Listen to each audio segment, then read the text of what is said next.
Thank you, Siobhan. Thanks to the Centre for inviting me, for inviting us, and for wonderful hospitality we've had since we were here. This is my first visit to Ireland. It certainly won't be my last. And I much appreciate the invitation and the opportunity to talk to this rather oxymoronic theme, respectful coercion. In the lecture that Siobhan was good enough to refer to, the David Williams lecture that I gave in Cambridge in 2011, I tried to explore some general propositions about the relationship between law and legal process on the one hand, human dignity and respect for people as dignified agents on the other hand. And there I made some comments about respectful coercion, but I left it really sitting there as an unexplored paradox.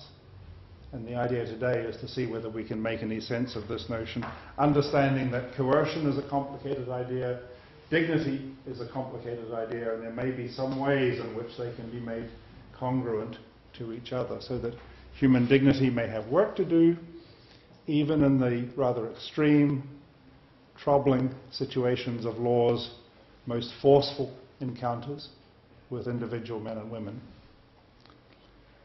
In the Williams lecture, I said that the most obvious way in which law protects dignity is by proclaiming and enforcing specific dignitarian norms, like Common Article 3 of the Geneva Conventions, which prohibits outrages upon the personal dignity of detainees, or dignities being protected by prohibitions on degrading treatment in the European Convention on Human Rights and in the International Covenant on Civil and Political Rights. Sometimes you find dignity gracing the preambles to constitutions and to human rights documents, including the Constitution of Ireland, which proclaims as among its goals promoting the common good so that the dignity and freedom of the individual may be assured. And I am assured by Siobhan that the Irish Human Rights and Equality Commission Bill, currently going through the last stages of its legislative process, is going to include very substantial and interesting commitments to dignity. So that's one of the ways in which law protects dignity, by actually commanding that dignity be respected. But I'm interested, and I've long thought it worth considering, ways in which law protects dignity more pervasively, more intimately, in a way that is bound up with the very process of law rather than just the content of the norms that it lays down. I want to suggest that law operates in a dignity-respecting way, even when it's operating against people, even when it's imposing demands on them, punishing them, restraining them. And that obviously may seem like a fool's errand, for in the world we know law is associated with coercion, by which I mean it's associated, use coercion sometimes in a narrow way, sometimes in a very relaxed way, but it's associated sometimes with force, as when a police officer, a member of the Garda, will grab you and stop you from doing something, or push you back from doing something.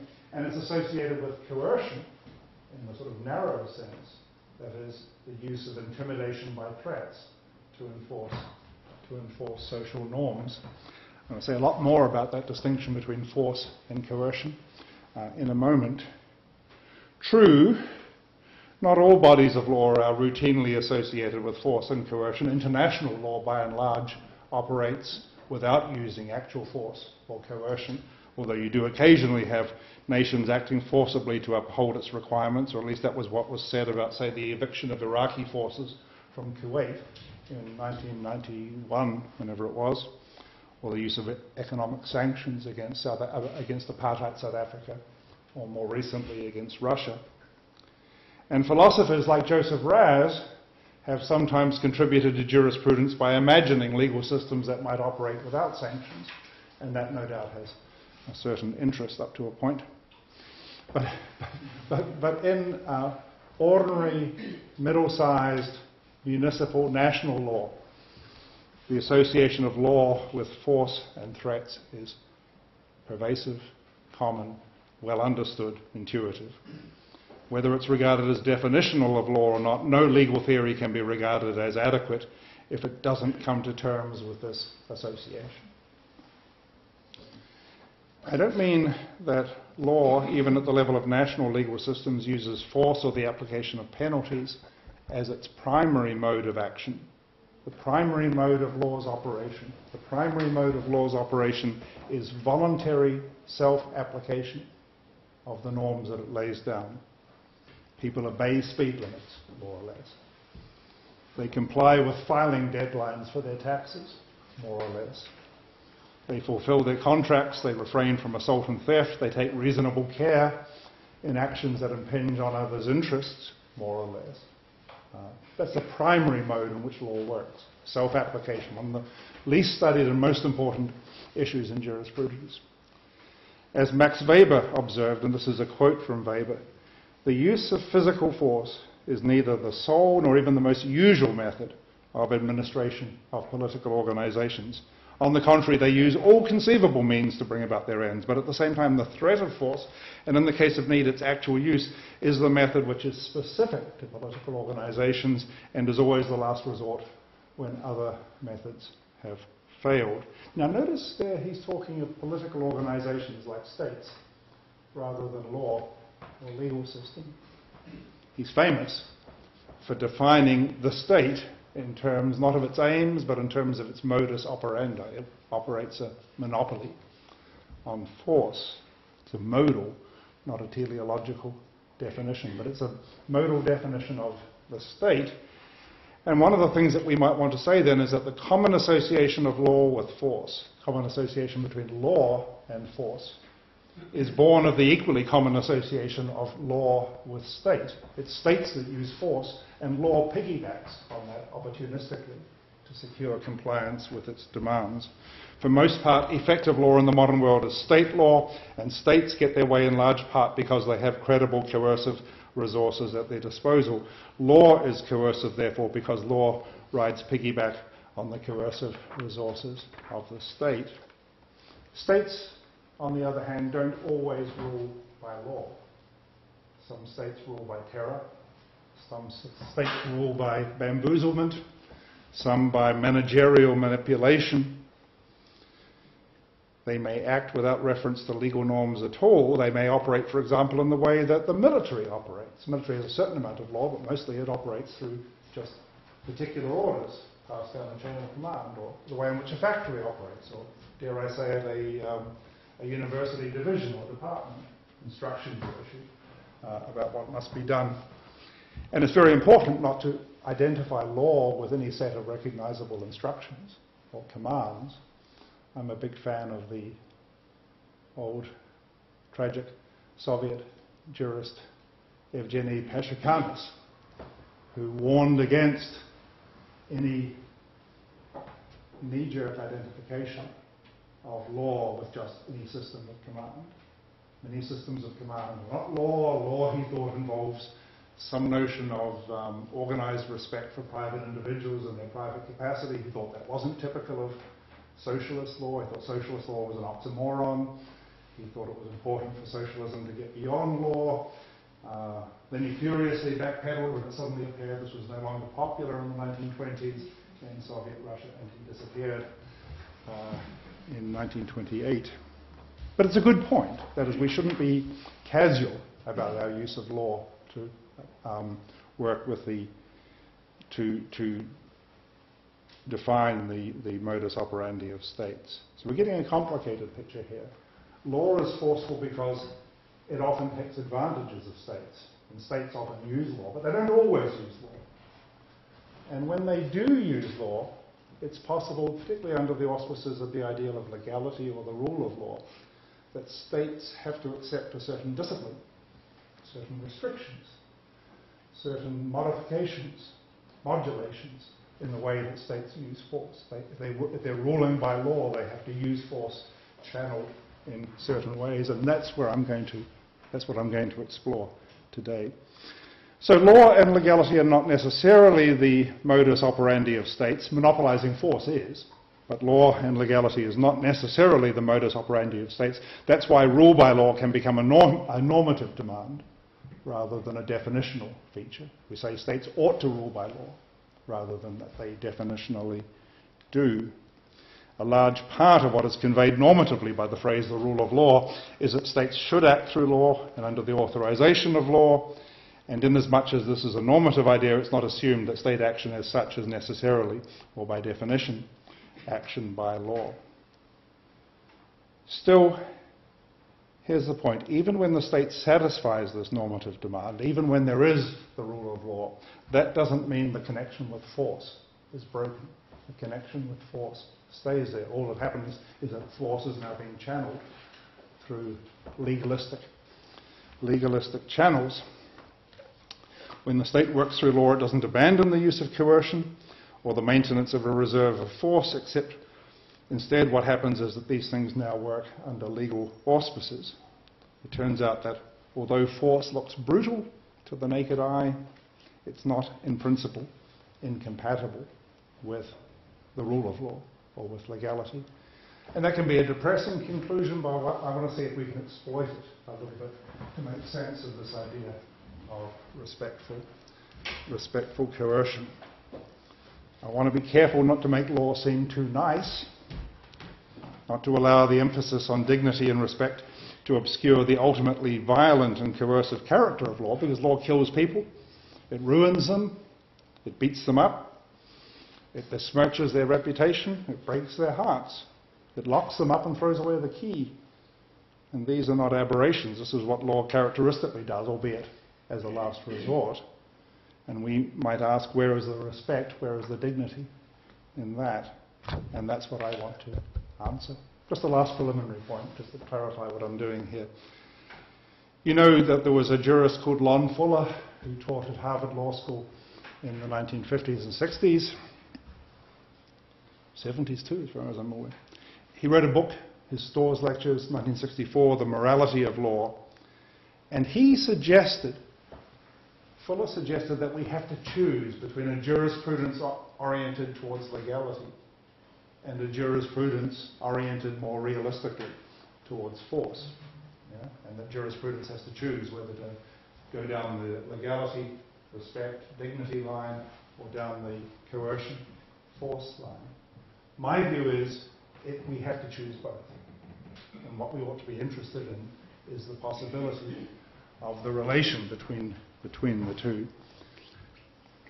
We need to develop an account of coercion that answers both the law's need for effectiveness while being compatible with the spirit of the rule of law. And so what I want to say is that that force need not be thought of as just a brutal intruder into the delicate realm of Fuller's legality. Force comes in, but it's house-trained by legal procedures. We want to examine some of that house training under this heading of respectful coercion.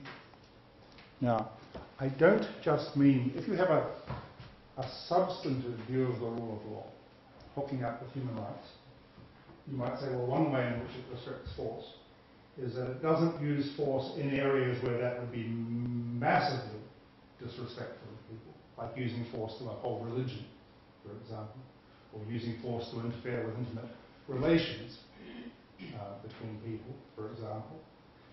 And I don't want to disparage that line of thought at all. It's partly what gets taken on in liberal political philosophy and feminist political thought and so on. So bear that in mind. That's all in place. I'm not going to explore it today. I want to explore much more the way in which law regulates the use of force in areas where law ought to operate. The way in which law regulates the use of force in areas where we more or less agree that law ought to be operated. In tort, for example, or contract, or basic criminal law. Leaving aside the further question that there may be some areas where it would be disrespectful for law to be intervening forcefully at all. And I said that coercion, force, both of these are complex notions. They're complexes and they involve elements that can admit of differences of degree. So force can be more or less brutal, more or less peremptory. Coercion can be more or less draconian. The penalties can be more or less severe. Coercion can be more or less sudden and unexpected, more or less arbitrary, although that word itself has dozens of different meanings. Both phenomena, force and coercion, can more or less supplant or supersede the ordinary exercise of deliberation. Both force and coercion can convey greater or lesser respect for the personality and moral status of those who are being browbeaten, intimidated, and manhandled. Coercion and force can convey greater or lesser indifference to the agency of ordinary people. And it's going to be partly in those spectrums, those differences of degree, that we're going to find some possibility here of explicating. I think I have one more. There's a sort of a sheet here for those who want to sing along, and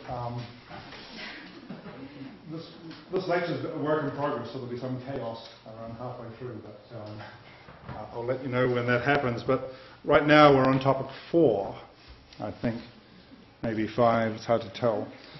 And I just want to add just a little bit more about our understanding of coercion. I've used force to refer to the way in which one person physically constrains another, that is, physically controls their movements. And I've used coercion to refer to something more like intimidation by threats. It's a fairly intuitive difference. They get tangled up. Usually you have to have somebody in your forceful power before you can intimidate them. You say, your money or your life, the person just runs away. It's not really a situation of coercion. And often the imposition of the penalty that's threatened involves force. So they're going to be tangled up with each other to a certain extent. But the interesting thing about coercion is that it's an attempt to impact on the will of the person. You'll know the old joke. I'm giving you a heading here, Jack Benny and Thomas Hobbes. Jack Benny, American comedian, tells the joke. Robert comes up to me and says, your money or your life? Pause. He says, come on, your money or your life? And the guy says, I'm thinking. He's trying to figure out how much money he's got on him, what his life is worth. Yeah? He's been left with a choice. And it's probably an important part of coercion when it falls short of direct terrorization, that it does leave the person with a rational choice to make. Thomas Hobbes was so impressed by this that he argued in Leviathan that the gunman's threat doesn't diminish my freedom at all. It just leaves me free to consider the choice that he's offered me, albeit he has to have me in his power in order to offer me that particular choice. Otherwise I'd just run away and keep both my money and my life. And it's also a little bit of a disingenuous threat, because if I say, no, I'm going to keep my money, he kills me. He then doesn't fastidiously leave my wallet behind me. He sort of runs off with both. So it's your money or your life and your money, usually, which is a slightly different deal. But Hobbes said in chapter 21 of Leviathan, fear and liberty are consistent. As when a man throweth his goods into the sea for fear the ship should sink, he doth it nevertheless very willingly, and he may refuse to do it if he will. It is therefore the action of one that was free. So a man sometimes pays his debts only for fear of imprisonment, which is the action of a man at liberty. And generally all actions which men do in commonwealths for fear of the law are actions which the doers have liberty to omit. Now again, it's a little bit disingenuous, because the guard will stop you doing unlawful actions if you're not deterred by threats that they possibly can. So force will come in at some stage. But it's an interesting point, and Hobbes was embarrassed by it. He couldn't avoid it, because the whole point of his philosophy was people are primarily motivated by fear. And there's going to be operation of free will at all, and it's going to be people rationally thinking through which threat they should respond to. Eventually he said, well, we've invented this artificial thing called the sovereign, and we've invented artificial chains connected between the sovereign's lips and our ears. And these chains restrict our actions not by the impossibility, but by the danger of defying them. So he uses a sort of a legal fiction to try to assimilate coercion to force, so that he can at least, like the rest of us, have an account of how law limits liberty. And I used to think that was a cheap way Or that might be the basis of a cheap way of talking about respectful coercion. Maybe Jack Benny's gunman is at least respecting Benny's power of decision. And it's up to you. I mean, we always think about it. Coercers often say that. But it's not altogether cheap. But consider again the way in which a threat works. A threat works, number one, sort of three things. Number one is that it communicates a particular demand, plus a threat and sanction. But there's an exercise in communication to begin with. Number two, there's then an opportunity for the victim to act, to comply with the threat by his own control of his own movements, right? Handing out the wallet. And thirdly, there is the imposition of the penalty should the commanded action not be forthcoming. Now, it still sounds brutal, and it is awful, but that classic three-step coercion is itself different directly from sort of sheer forceful robbery, where somebody knocks you down and grabs your wallet. And it's different from terroristic coercion, where somebody imposes a terrible thing upon some others as a taste of what they'll impose on you if you don't accede to their demands. And it's different from psychological bamboozlement, and it's different from various forms of manipulation. It's certainly different from the sheer use of force unmediated by any apparatus of demand, preliminary demand, and possibility of compliance. The classic three-step coercion: announcement of the demand, opportunity for compliance, and then application of penalty. That's the way law operates when it's being coercive.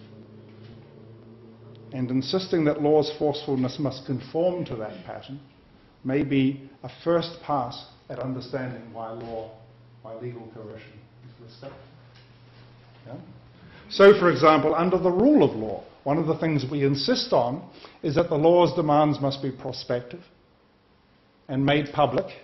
They must be, as it were, public knowledge that we are going to be held to these standards. Right? The whole thing is announced in advance.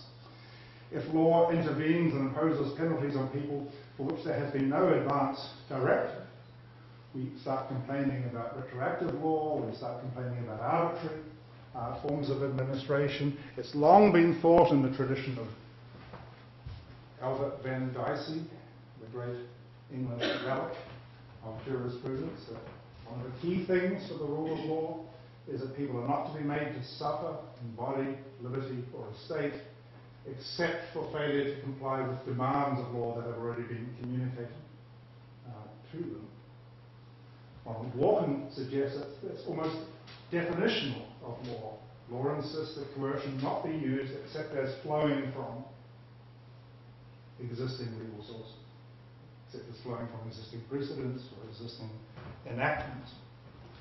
So that first step, the communication of the demand, the insistence that there be communication of demand, I mean, this is not the essence of dignity by any means, but it's a little bit of dignity. And here is where the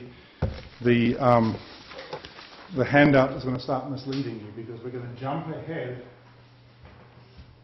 We've been working around 4 and 5, and now we're jumping ahead to 11, 12, and 13.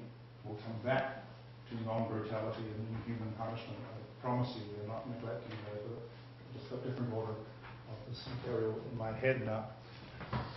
So we have an idea that how law operates is by the communication and the publicization of certain general demands. I'm not really talking now about generality, although many rule of law people would say that's important, but I'm talking about publication and prospectivity. We expect these demands to be made public. And secondly, we expect that there will be an opportunity for people to internalize the demands and then to monitor their conduct to see whether they are complying with the demands, and we assume people have the ability then to moderate their conduct in order to bring it into compliance with the demands. Right? So you don't find the speed trap exactly at the point where the speed limit sign is. Speed limit sign is there, and we assume the speed trap will be half a mile down the road, so you have an opportunity to slow down. And when you're driving, you're doing this all the time. You're self-applying the traffic laws because you've internalized them. You can monitor, as part of being a good driver, to monitor how fast you're going, which side of the road you're driving on, and so on. And that you are then capable of moderating your behavior, which we do minute by minute. Every moment in which we're driving, we do this. And what's that all about? Well, one thing it's about is human agency. Human agency is the ability that people have, includes the ability that people have to take on certain norms and internalize them, make them part of their internal equipment, then be able to monitor their conduct and be able to moderate their conduct to bring their conduct into conformity with the norms. And although this is not now a paradise of anarchy or anything remotely like it, it's still coercion. Nevertheless, this is a form of coercion that works through human agency rather than around human agency.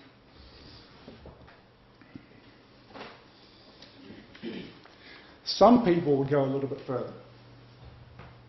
They would say, coercion is really only respectful, still coercion, but really only respectful when you are enforcing duties that the people themselves support, or duties that they recognize. But I don't think we can say that. As I've stressed in much of my work, the situation in modern societies is disagreement about what the law ought to be. But at least we might insist, say with John Rawls, that people must be capable of understanding the reasons that lie behind the norms. So that the norms are not just sitting there like freestanding rules that come trailing clouds of reasons so people can respond to those reasons in difficult cases or make their best assessment of what the reasons behind the law as well as the letter of the law require of them in the difficult situations that law requires. Remember, by the way, that law is often not just impacting on individuals, it's impacting on corporations and itself under the rule of law on governmental entities.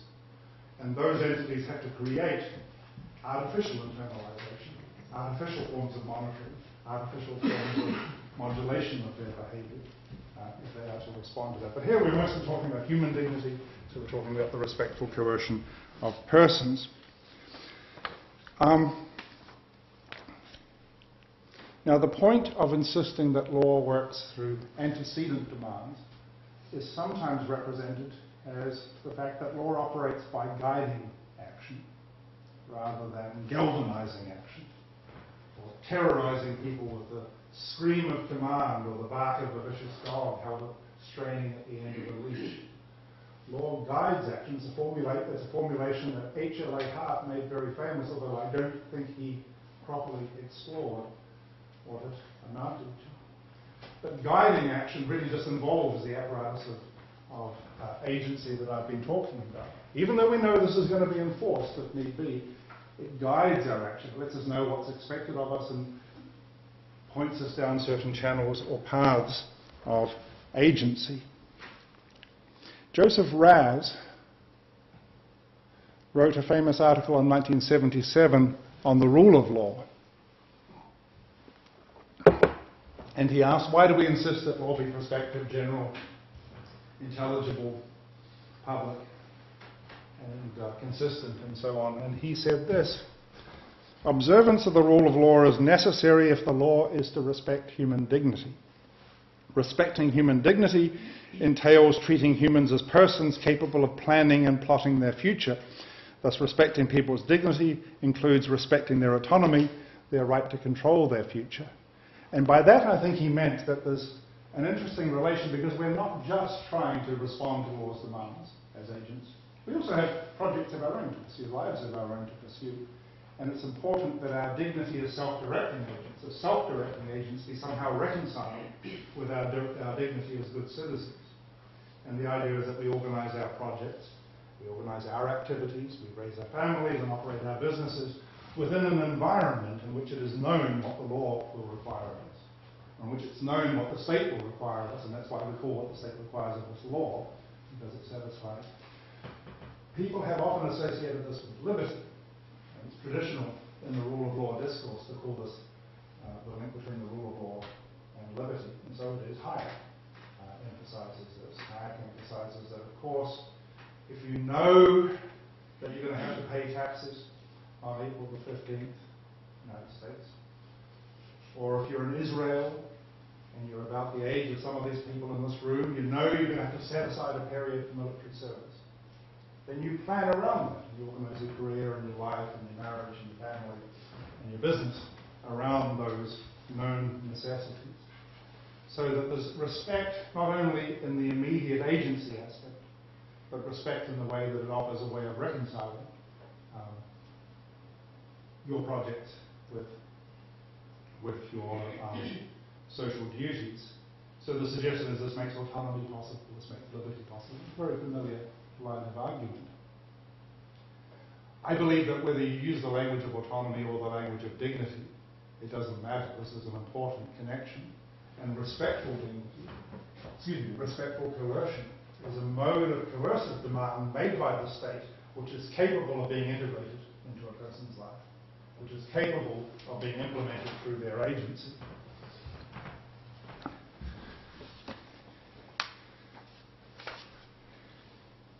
As I've said, I think that's not the only thing. I think the self-application business, the sheer immediate respect for agency that's involved is important. And Reyes said something similar. He said, a legal system which does, in general, observe the rule of law treats people as persons, at least in the sense that it attempts to guide their behavior through affecting the circumstances of their action. It thus presupposes that they are rational, autonomous creatures and attempts to affect their actions and habits by affecting their deliberations. Okay, so that's what I've been emphasizing about self-application, and I think it's very important. All of this makes ruling by law, all of this makes state action through law quite different from, say, herding cows with a cattle prod or directing a flock of sheep with a dog. It's quite different, too, from eliciting a reflex recoil with a scream of command. The pervasive emphasis on self-application is, in my view, definitive of law, differentiating it sharply from systems of rule that work primarily by terrorizing or galvanizing behavior. Remember, all of this is being said in the normative mode. There are places in America where prisoners are herded with cattle prods. There are places in Britain, for example, where dogs are used against cows. And so there are places where state action disgraces itself by falling short of the standards of respectful coercion. Maybe in circumstances where the state wants to say, we're going to do this by any means necessary, whether they respect the human agency, whether they respect the human autonomy of people or not. And that's when the rule of law then becomes a demand rather than a complacent description. That's okay, that's how the rule of law operates. It's why we rank countries in terms of whether they actually recognize the rule of law or not.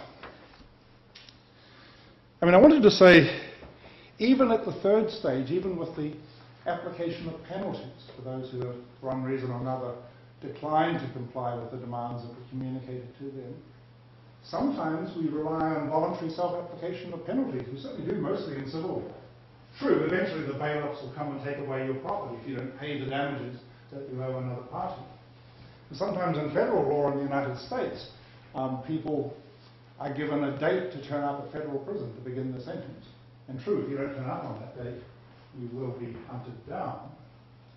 But it's a little bit like Socrates, who's given the opportunity to self-administer his death sentence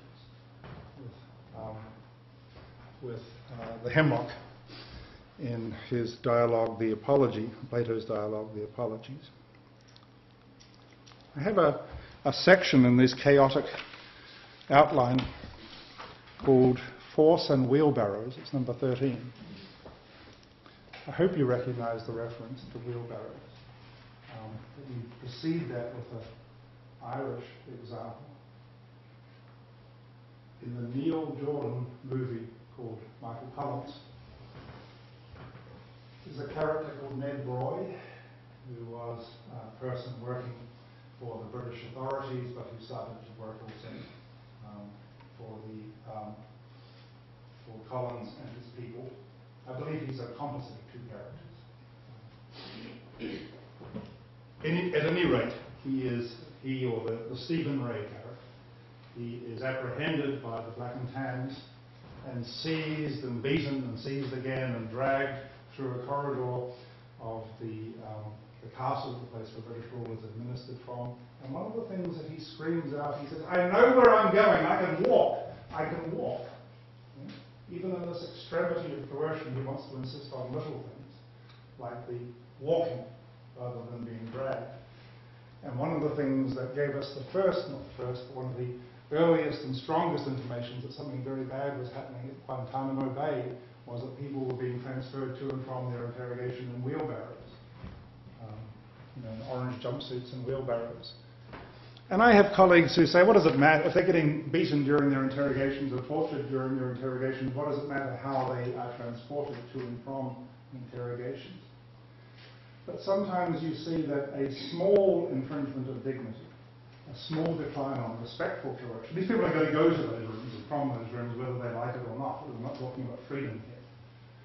But a decline of respect, a decline of dignity in the mode of transportation portends or foreshadows a much greater decline of dignity later. And in my experience, those who say the mode of transportation doesn't matter tend to be people who say the torture doesn't matter either. Again, people are going to be forced to go to places, and whether they like it or not, but it makes a difference whether that mode of coercion treats them like human agents. There's a kind of I've written about this elsewhere, there's a kind of orthopedics of human dignity. Stand up straight. Yeah? In another era, we'd say, be a man. Man up, as John Kerry said, fancifully to Edward Snowden. But stand up straight, carry yourself with some dignity.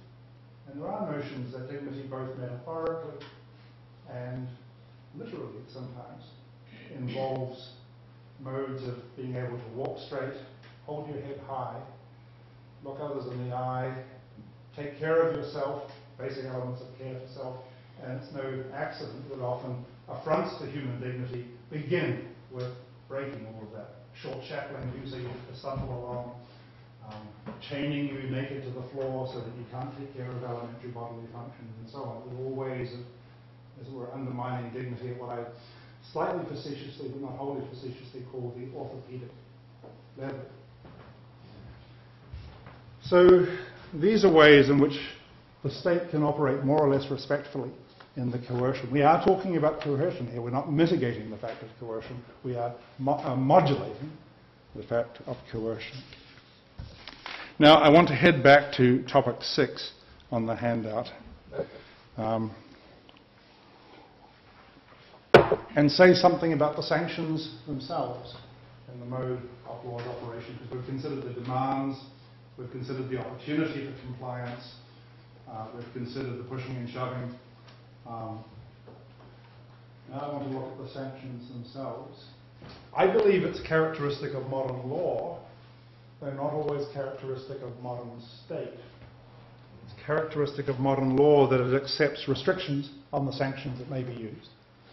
So, for example, although, as I said at the beginning, Max Weber's view was that though the use of physical force is not the most usual method of administration, still the threat of force, and in the case of need, its actual use is always the last resort when other methods have failed. But it would be wrong, I say, to infer from this that the law will use any means necessary to get its way. The use of torture, for example, is now banned from all legal systems, and torturers are regarded as universally as enemies of mankind. So that's a theory. And elsewhere I've argued that modern law observes this norm as emblematic of its commitment to a more general non-brutality principle.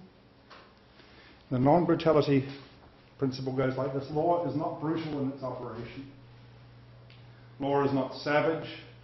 Law does not rule through abject fear or terror or by breaking the will of those whom it confronts. If law is forceful or coercive, which it is, it gets its way by methods of force and coercion which respect rather than mutilate the dignity and the agency of those who are its subjects. And there's just one formulation of a non-brutality principle, which is a serious qualification on the nature of the coercion that may be used. People may fear legal sanctions and be deterred by them. They may on occasion be literally forced against their will by legal means or by legally empowered officials to do things or go places they would not otherwise do or go to. But even when this happens, as I say, they're not herded like cattle or broken like horses or beaten like dumb animals. Instead, there's supposed to be an enduring connection between the spirit of law and respect for human dignity, even in extremis, even in situations where law is at its most forceful and human dignity is at its most vulnerable.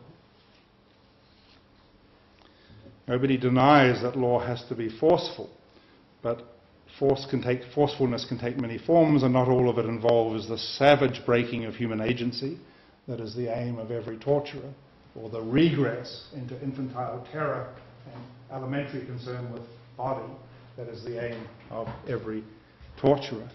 The force of ordinary legal sanctions and incentives doesn't work like that. I don't believe it's even on the same scale. Yeah? For example, when a defendant charged with a serious offence is brought into a courtroom, he is brought in whether he likes it or not, and when he's punished, he's subject to penalties that are definitely unwelcome and that he'd avoid if he could, so there's no doubt that he's subject to force or that he is coerced. But even in these cases, force and coercion are not supposed to work by reducing him to a quivering mass of bestial, desperate terror, which is the aim of every torturer.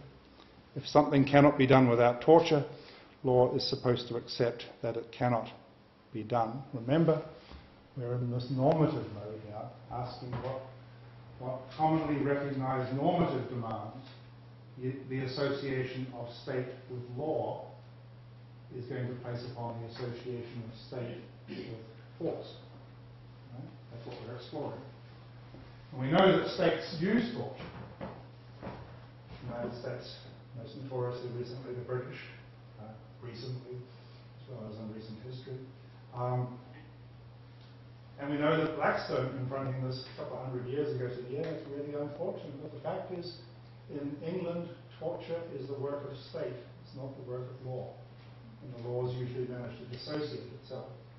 Maybe disingenuously, but sometimes even a disingenuous dissociation, you see the seeds of some respect. So the idea is that law in its operation, at least in our experience over the last 100 years, operates primarily as a force against these sorts of modes of breaking or mutilating agency and will of people, even when states are determined to defy this legal regulation if they possibly can. Or think of the rules that we have under the European Convention and human rights documents generally that restrict the imposition of inhuman punishments. I talked earlier about degrading punishments, which looks to my head as like a direct connection between law and dignity, but focus on the other kind of inhuman treatment or punishment. It seems to me that a prohibition on inhuman punishment is not just a quantitative prohibition. It conveys an interesting idea that when humans are being punished, they must in some sense be able to bear their punishment as human beings. You must be able to, as it were, bear your punishment. A person can endure their punishment without abandoning their elementary human functioning. And the prohibition on inhuman treatment in penal affairs is supposed to place limits on the use of punishment that defy that outer limit. One ought to be able to do one's time, take one's licks, while remaining, as it were, upright, self-possessed, a human agent. Again, we're talking normative demands here. They're not fanciful aspirations, but fundamental normative demands. Even going to one's execution in death penalty states is supposed to be something that a human can do. True, the execution takes away your humanity, and many people in the EU and under the auspices of the Council of Europe now insist that capital punishment is more or less by definition inhuman. But in death penalty states, which are many states in the United States of America, there is a suggestion that there's a difference between administering the death penalty humanly and inhumanly. And the idea is that going to your execution, I mean, I was talking about, is it Sidney Carter in Tale of Two Cities, who ascends the scaffold to the guillotine, says it's a far, far better thing, and gives a little speech and so on. But there's supposed to be something like that, that even in its extremity, punishment is supposed to be human. Not humane necessarily, different idea, but not inhuman. Inhuman means, to my ear, something that no human can reasonably endure or be expected to endure. It looks to the limitations of our nature, the weight we can bear, the pain we can endure, the loneliness we can put up with, and so on. I think that inhuman treatment refers to treatment which cannot be endured in a way that would enable the person suffering it to continue the basic elements of human functioning. Solitary confinement may well be an example of inhuman punishment if it's maintained over long periods of months, for example. People need to retain elements like self-control, agency, the ability to take on board instructions and modulate their behavior accordingly, rational thought, care of self, ability to speak and converse, and so on. And of course there'll be contestation about what this involves, but still it's contestation about this actual predicate of inhuman treatment. Another thought about respectful coercion so far as penalties are concerned, very, very trivial point, is that we are inclined to believe that nobody may be threatened with penalties which wouldn't constitute just punishment for their offence. That we think we have to have a theory of punishment, a normative theory of punishment, which limits. Yeah? So no execution for parking offences, no mutilation for theft. We think that, as it were, if it wouldn't be just punishment in some reasonable theory of punishment, then it can't be threatened, or the threat can't be carried out. I suppose if your theory of punishment is just general deterrence, then that distinction gets eluded. But short of that, the idea is that you are not to be threatened with just anything when you're threatened with an offence. You're to be threatened with something that is in some sense proportionate to the wrong that you'll be doing if you defy the demand. You see what we're doing, just trying to scratch footholds for respect here in the bleak landscape of coercion. And then there's a last bunch of ideas that I think are tremendously important.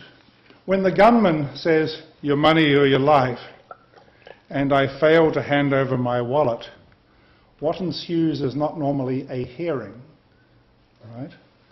Where the gunman says, well, we'll now have a tribunal whereby you will be held to account for failing to hand over your wallet. I'm going to present my evidence, and then you'll have the opportunity to present yours and to confront the evidence against you and to make submissions and legal arguments. But law operates through that. Law operates so that normatively, we're not supposed to be in a situation where the moment you defy a legal demand, the penalty that's been threatened is visited upon you. On the contrary, there's a long process. A process that is dreadful in many ways, but it's organised so as to be formally very respectful of your view of the matter, of your opportunity to present evidence and examine and confront the evidence against you, to make submissions, to say, Your Honour, I know it looks bad, but if you just screw up your eyes a little bit and move a couple of the decimal points to the right, you see that it really was compliance, it's unusual mode of compliance, and so on. You make arguments, sometimes those arguments change the nature of the demands that people will face for the future. And I believe that what that indicates is, first of all, that the way we determine whether sanctions are to be applied is not just a function of the impatience and the anger of the people who are making the threats. That's the first straightforward point. Secondly, applying a norm, applying a sanction to a human individual is not like deciding what to do about a rabid animal or a dilapidated house that's endangering the neighbourhood. It involves paying attention to a point of view. Right? The sanction is to be imposed on somebody who has a point of view on its imposition, and that point of view is to be attended to within the strict limits laid down by legal procedures. It involves paying attention to a point of view, and in that regard, respecting the personhood of the entity one is dealing with. As such, it embodies a crucial dignitarian idea, respecting the dignity of those to whom the norms are being applied as beings who are capable of explaining themselves. Yeah? Beings who are capable of explaining. Another movie, quotation, Johnny Depp, Fear and Loathing in Las Vegas. And he's in the desert heading towards Nevada. And he's expressing misgivings about going to Nevada because he said, in this heat and in this state, I've never felt able to explain myself. This ability to explain yourself is, I think, an important one. And again, it's a way of thinking about the respectfulness of the coercion. Now, at that third stage, the imposition of penalties, they aren't just imposed as an automatic consequence of non-compliance. They are imposed pursuant to highly respectful, albeit liturgical, procedural requirements, procedural due process, as we say in the United States. In his work on liberty, F.A. Hayek says that one of the things that we value most about the rule of law is that it's not personal. The laws are general. They're made not like bills of attainder with some particular individual in mind. They're made, as it were, for the generality of people, even though it may be highly conditional generality. All children are to go to school and so on. And even when the cops come and take you away, they can say, look, it's nothing personal. The law happens to be like this, and you happen to have gotten its way. And it's not the dominance of one person over another in the way that it is maybe in the gunman situation. Aristotle, at the end of the Nicomachean Ethics, those of you who are Aristotle fans might want to know that this is Book 9, Chapter 9 of the Ethics. Said that people hate being confronted and coerced by other people. Teenagers hate being confronted and coerced by their parents, for example. But the law is not like a parent, and the law is not like another person, and people who would not put up for a moment with being pushed around by other people are happy to accept being pushed around by the laws. And it looks like this value of impersonality might be an important element as well. But I want to end with some reflections on impersonality and impersonal force. Back in the 1970s and 1980s, following the great success of John Rawls's book, A Theory of Justice, which was published in 1971, A Theory of Justice as the original position and the veil of ignorance, and people deciding what principles of justice to have, not knowing whether it turned out to be men or women, or black or white, or whatever. It led to a spate of similar books about justice in States of Nature and Original Positions. Ronald Dworkin had a series of articles on equality. Robert knows it. One of them was a Yale Law professor called Bruce Ackerman, professor of constitutional law, and he invited his readers, or two or three of them, to consider the possibility that we're on a spaceship. You're all on the spaceship, Star Trek sort of situation, where would-be colonists, we're going to a new planet, a planet has breathable air and lots of resources, and it's uninhabited. It's like people thought Australia was. It's so the only question to decide is what will be the division of the resources among the new colonists. And the commander, Chabon, has announced to the room that nobody is to be allowed off the spaceship until we have sorted this out through respectful conversation. There's various constraints about neutrality and rationality. And Ackerman says, and by the way, whatever principles you come up with, whether it's Rawls's principles or some other principles, whatever principles you come up with, be assured that we have the technology to enforce it costlessly. We can convert the ship's ray guns into justice machines. We can convert the ship's engineering plant into the basis of force fields.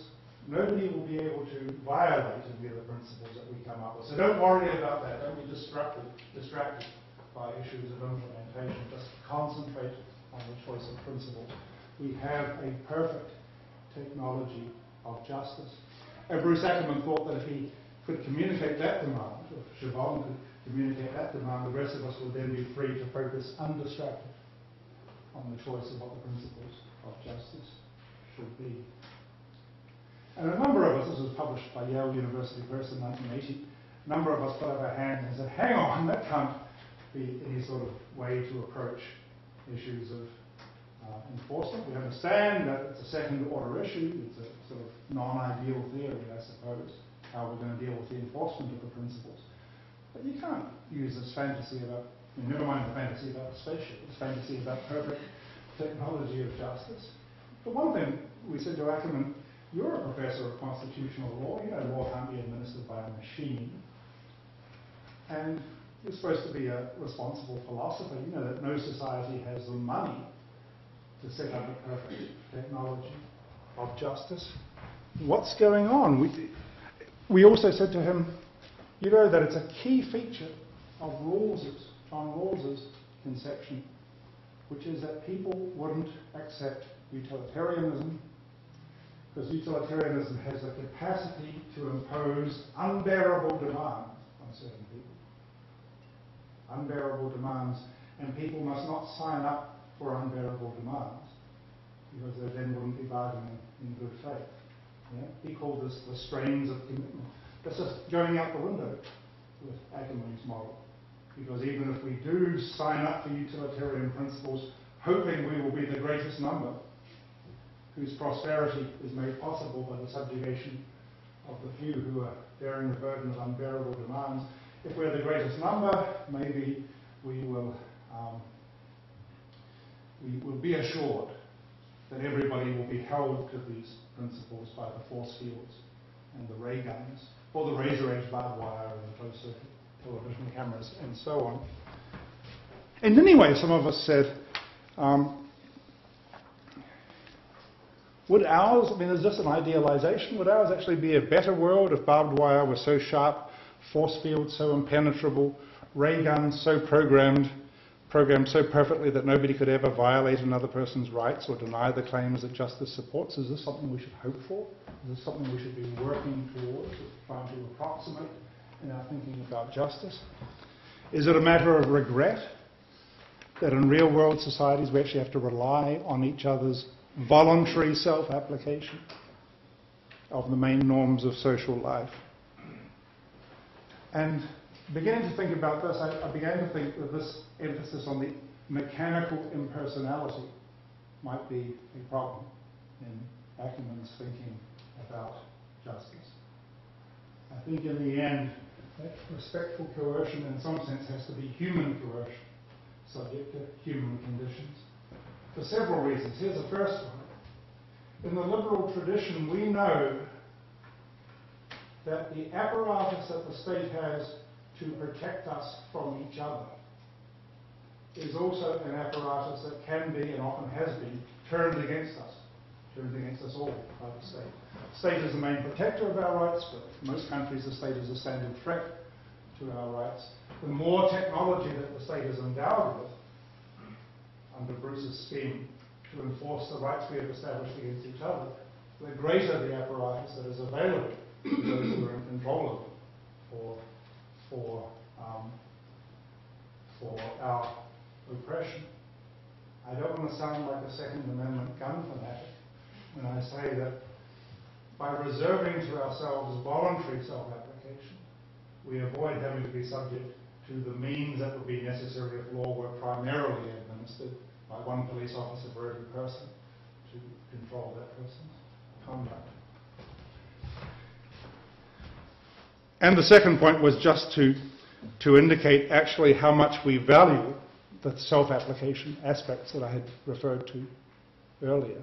We value the fact that we are involved in the administration of laws on ourselves, and that is part and parcel of freely respecting each other's positions, taking on board ourselves some reciprocity, not to mention freely embracing, sort of Rousseauian point, freely embracing the conditions of social life, and a society in which people didn't have to come to terms with that voluntariness, that freedom, I think would be a quite differently flavoured society. When people are freely and by and large, of course there's law enforcement, but law enforcement has to work at the margin rather than at the characteristic, as a characteristic mode of enforcement. We can build on the reciprocity and the voluntary self-restraint and commitment. Build a decent society in a way that we may not be able to build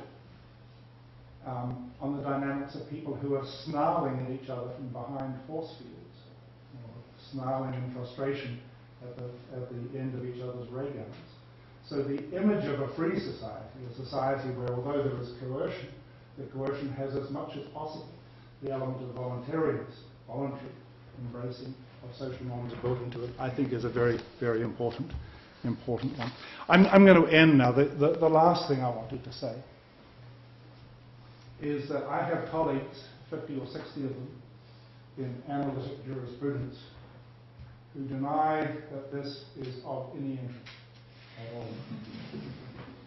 Because they say, look, law is a phenomenon that has existed in all sorts of times and places, and sometimes it's been associated with torture, and sometimes it's not, and sometimes it's been associated with the secret police, and sometimes it's not, and sometimes it's been associated with cattle prods, and sometimes it's not.